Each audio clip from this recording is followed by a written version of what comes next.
একটা বড় জাদুকর ছিল। এই জাদুকরের যখন বয়সটা বুড়ো হয়ে গেল, তখন সে যে আমার তো বয়স শেষ, আমাকে একজন বালক এনে দিন, যেই বালককে আমি এসব জাদুবিদ্যা শিখিয়ে দিব। এরকম একটা ফুটফুটে সুন্দর বাচ্চাকে খুঁজে বের করা হলো। জাদুকর তাকে জ্ঞান শিখায়, সে একটু পরিণত হচ্ছে, মানে কৈশোরে পদার্পণ করলো। এখন সে যখন জাদু শিখতে আসে, আসার পথে রাস্তায় দেখে একজন পাদ্রী আছে। পাদ্রী মানে দরবেশ, হয়তো আগেকার আসমানি কিতাবে সে বিশ্বাস করছে। সেই পাদ্রী তাকে আসমানি কিতাবের যে বাণী এগুলো শোনায়, তার কাছে খুব ভালো লাগে। সে বলে যে আমি এটা শিখতে চাই। তখন এই পাদ্রী তাকে বলে, তুমি তো জাদু শিখতে যাও এই বাচ্চার দরবেশের কাছে, বাচ্চা জাদুকরের কাছে, যদি ওরা জানতে পারে তাহলে তো সমস্যা। তাহলে উপায় কি? যখন তুমি ওখানে যাবে, যখন দেরি হয়ে যাবে, তখন বলবে বাসার থেকে বের হতে দেরি হয়েছে, আর আমার এখানে বসে যখন বাসায় যাবে, ওই যে জাদুকরের কাছ থেকে আসতে দেরি হয়েছে। মানে কৌশল অবলম্বন করতে তিনি শিক্ষা দিলেন। এবার এই বাচ্চা খুব সুন্দর করে ব্যালেন্স করলো। এই করতে করতে ওই যে জাদুকরের ইন্তেকাল হয়ে গেল, মারা গেল জাদুকর। এবার এই বাচ্চার কাছে মাশাআল্লাহ অনেক ইলম কালাম আছে। এদিকে সে পাদ্রীর জ্ঞানে দীক্ষিত হতে হতে তার মধ্যে আল্লাহ পাকের প্রতি একটা পরিপূর্ণ ঈমান চলে আসে। সে মুসলিম হয়ে গেল আলহামদুলিল্লাহ। একদিন সে যখন বাচ্চার কাছে যাচ্ছে, রাস্তায় একটা বিশাল জন্তু দেখা গেল, বিশাল জন্তু। ওই প্রাণী যখন দাঁড়িয়ে আছে রাস্তায়, এখন এই বালক বলছে, আজকে আমি প্রমাণ করে নিব যে আল্লাহর আনুগত্যশীল ওই পাদ্রী সঠিক নাকি ওই জাদুকর সঠিক। এবার সে একটা ইট হাতে নিল, পাথর হাতে নিয়ে এসে বলছে,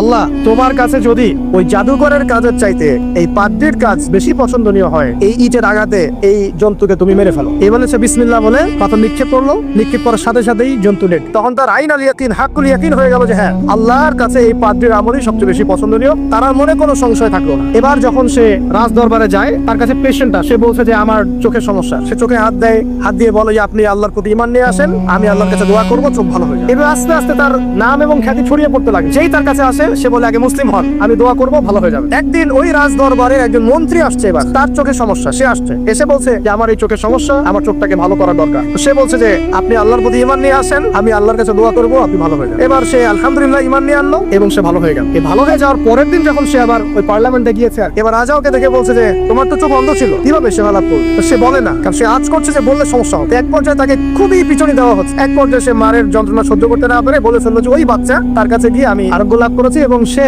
আমাকে বলেছে যে তার রবের প্রতি ঈমান নিয়ে আসতে, তাহলে আমি শেফা লাভ করব। এই বাচ্চা এখন বলছে ফেরাউনের মতো, যায় না রব্বুকুমুল আ'লা, আমি তো তোমাদের, আমি ছাড়া তোমাদের কে রব আছে? মা আলিমতু লাকুম মিন ইলাহিন গায়র, আমি তো জানি না যে আমি ছাড়া তোমাদের কোনো ইলাহ আছে। এই এমপি সাহেবকে হত্যা করা হলো বিকজ সে ঈমান নিয়ে আসে। এবার সেই বালককে ডেকে আনা হচ্ছে, বলা হচ্ছে বলো তুমি নাকি তোমার রবের নাম দিয়ে মানুষের ট্রিটমেন্ট করা শুরু করেছো? তখন সেই বালক বলছে হ্যাঁ। এখন রাজা বলছে আমি ছাড়া তোমাদের কোনো ইলাহ আছে আমি তো জানি না। এই সৈন্যবাহিনী শোনো, এই বালককে ধরে নিয়ে গিয়ে উঁচু পাহাড়ে নিয়ে যাও, ওখান থেকে ফেলে দাও। উপরে নেওয়া হয়েছে একটা পাহাড়ের উপর। এবার ওই বালক উপরে উঠে একটা দোয়া করছে, এই দোয়াটা সবাই শিখে নেন। ওই বালক উপরে উঠে দোয়া করছে, আল্লাহুম্মা কফিনিহিম বিমা শি'তা। পাহাড় থরথর করে কাঁপা শুরু করলো এবং ওই সৈন্যবাহিনী পাহাড় থেকে পড়ে গেল। বালকের কিচ্ছু হলো না।